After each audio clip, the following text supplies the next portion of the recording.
I looked at my parents, they were 80, 81. Why should I worry about too many? Everyone keeps telling you about your parents, and they keep eating 5 pieces of fruit and vegetables. I live on fruit and vegetables. I don't need red meat. If I did eat red meat, it would be very lean, very small amounts. I'd go for the chicken or the fish. Fish preferably. Always. Fish preferably. I'd eat the oily fish. I'd have the E tablets every morning with the 400 IUs, the antioxidants. I'd eat grapefruits that come out my ears every breakfast as much as possible, even now. I love grapefruits. All the things that I picked up on, that these would be keep you on a good road to a healthy lifestyle, I've done. I was angry about that because I thought, well, I've done everything I should do. I couldn't do any more.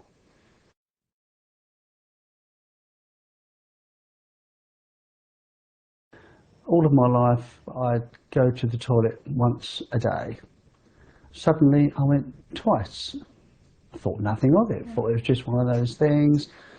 And then I found I was not being able to leave the toilet as though I still wanted to go. So I'd go back and I'd strain and go to the toilet. Got that over with. And gradually, as the months ticked by, I'd go to the toilet maybe 3 times. On one particular occasion, first time in my life ever, we were out shopping. And in the afternoon, I went to the toilet in a department store. I thought, well, this is crazy. Something's wrong. And I began to think I had piles of all things. I bought some salt, put it in the bath, and thought, oh, I'm doing ever so wonderful. Stopped taking the vitamin tablets, stopped taking the backache tablets. All these things I tried to eliminate, thinking they were help causing the problems. One particular time, there was a little bit of blood in the toilet water, and I thought, oh, it's because I've been straining, that's what people say. And then I thought, well, I must watch a little bit more carefully. And I began to watch, and after I'd been in the toilet, I'd looked in the basin, and a dark red colour was coming out of the toilet, and I thought, well, strange. Oh, it's all that beetroot I've been eating. I'm a passion for beetroot. I kept having reasons why I kept having these symptoms.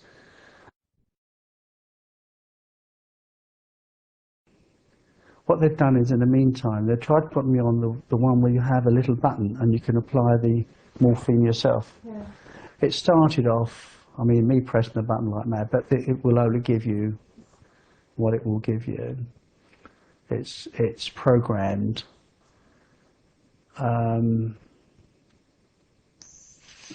The switch or button failed, and I didn't turn my head much, but I could hear a number of nurses to my right discussing how to make it work. And then I heard one young lady say, well, if I had a book of instructions, I could work it. And I thought, well, if I had the book of instructions, I could work it. But you just had to lay there.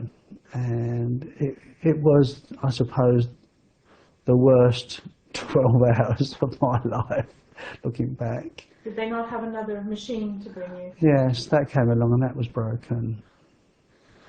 Looking back, that was really bad. My surgeon wasn't there, so he didn't see what I had to put up with. But why do you think they waited so long before they I don't know. I think they kept hoping something else would work, these machines and things. At that moment in time, I was in so much pain, I couldn't care less if I lived or died at that time.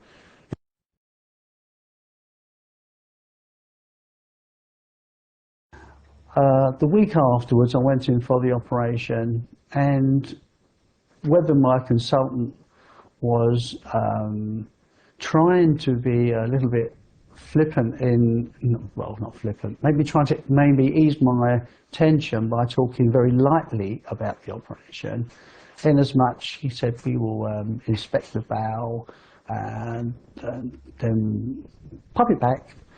And I went away completely confused because, I mean, I'm the sort of guy that, I know where my hand is because I can see it, but anything else I'm sort of not with it. And I assumed wrongly that the operation would all take place at my back passage, and I woke up with a fright finding this great big scar down my front tummy.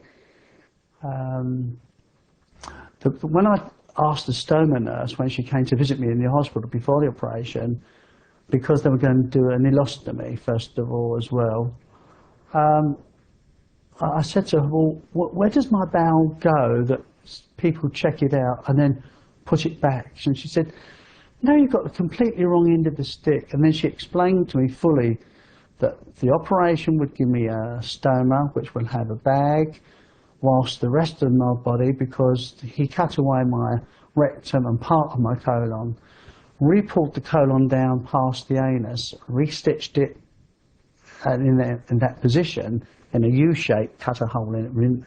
So I had a completely new area made for me.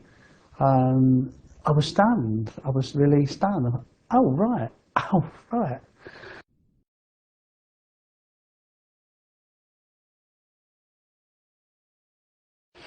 I started into chemotherapy in the January. I'd seen the oncologist previously. I was a bit astray in my brain at the time. I was trying to find it hard to cope. My wife wanted me to continue. The guy I was talking to explained the symptoms that might happen, that did happen. Nausea, mouth ulcers, diarrhea, all these things. They're in smaller doses. You don't have them all day, every day. You have them some of the day, some days. In my particular case, I did contemplate not having the chemotherapy. I had to go back for a second visit because I couldn't clearly make up my mind that did I want another 6 months out of work? Did I want to drag this all out? I wanted it to end. It was explained to me that the chemotherapy would give me a better chance of survival. Like everyone, I wanted to survive. But at the same time, I didn't know if I could have another 6 months of being pulled about. In my mind, of course. I came home from the oncologist and I looked at my wife and she was falling apart. She couldn't cope much more. I had to say yes deliberately, purely to see my wife's face brighten, not be so unhappy.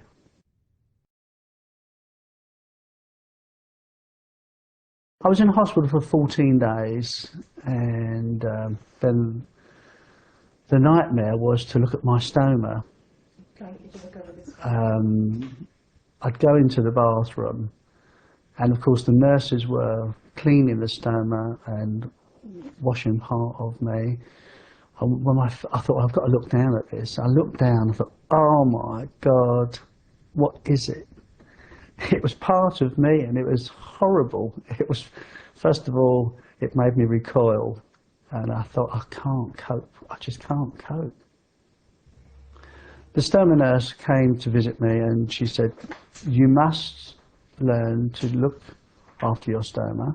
There was lots of instructions how to clean it, what to do, what not to do. I listened very carefully. I've got to cope with this. I'm going to be on my own. And of course the nurses did not look after my stoma. It was up to me. The quicker I looked after my stoma and everything else, the quicker I could go home. Took charge, bite the bullet. Once I got used to looking at it and cleaning it myself, I did begin to cope with it quite easily. So much so that, my wife had sat in on the session saying that she would be able to help me. But of course there are times when you're on your own. In the hospital, late at night, you're on your own. You can't call the nurse, you've got to cope. And I did. And it was quite reasonably easy after a while, I found, to cope.